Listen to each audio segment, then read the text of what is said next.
Сәлем баршаңызға, менің каналыма қош келдіңіздер. Бүгінгі шығарылымды бар жоғы 30 минутта тігілетін осындай әдемі сумкаға арнайтын боламын.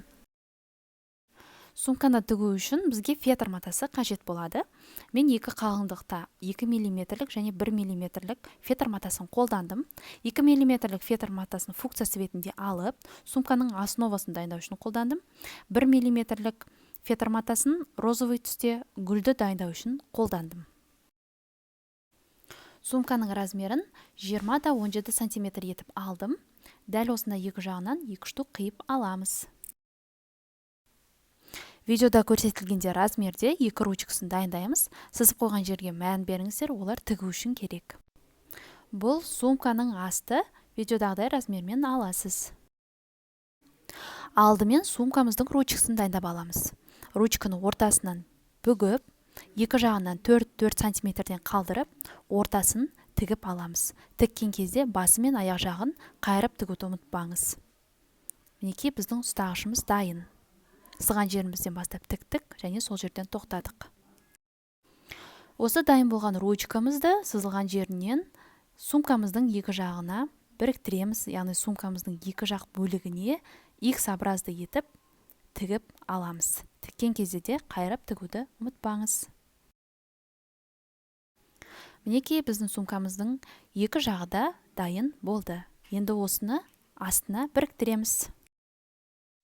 Келесі кезекте сумкамыздың дайын болған екі жағын астына біріктіреміз, яғни сумкамыз толыққанды дайын болады деген сөз.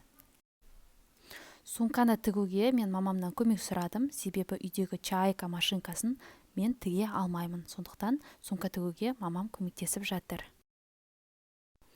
Жұмысымыздың 20 минутта артта қалып, сумкамыз дайын болды. Келесі кезекте гүлге кірісейік. 5-4 размерде қағазға сызып алдым. Оны қиып, ортасынан бүгіп, оған өзіме керекті формадағы гүлдің жапырағын сызатын боламын. Менде штатив болмағаннан кейін мамамның жасағанын өзім түсірдім, ал өзімнің жасағанымды бір қолмен сызып, бір қолмен түсіріп тұрдым. Бірақ сонда да сіздерге барлығы түсінікті болады деп ойлаймын. Мінекей біздің жапырағымыз дайын. Енді осыны фетрге қойып, размермен кесіп аламыз. Бір гүлге бізге 5 жапырақ керек болады. Сол 5 жапырағымызды жіптің бойына тізіп шығамыз. Сумканы тіккен кезде өзіңіздің фантазияңызға ерік берсеңіз әбден болады. Басқа түсті фетр таңдап, немесе басқа формадағы сумка тіксеңіз де болады. Гүлдің өзінде басқа формада, басқа да техникалармен жасасаңыз да әбден болады.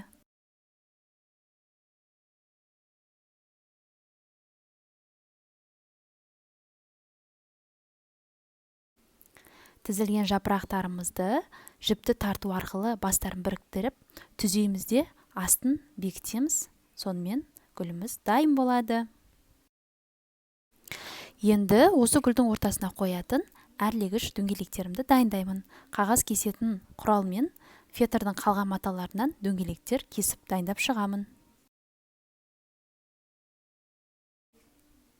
Дайын болған дөңгелектерімізді гүлдің ортасына жабыстырып шығамыз. Мен осылай сәндеуді жөн көрдім. Штатив болмағаннан кейін кішкене ыңғайсыз болып тұр. Осындайдан 3 гүл дайындадым бір сумкаға. Дайын болған гүлдерімізді ыстық кілеммен сумкамызға бекітіп шығамыз. Мінекей менің бар жоғы 30 минутта тігілетін сумкам өте әдемі болып шықты. Сізде дәл осылай тігіп көріңіз. Осы видеоның астына комментарий жазып, лайк басуды ұмытпаңыз. Каналыма тіркеліңіз.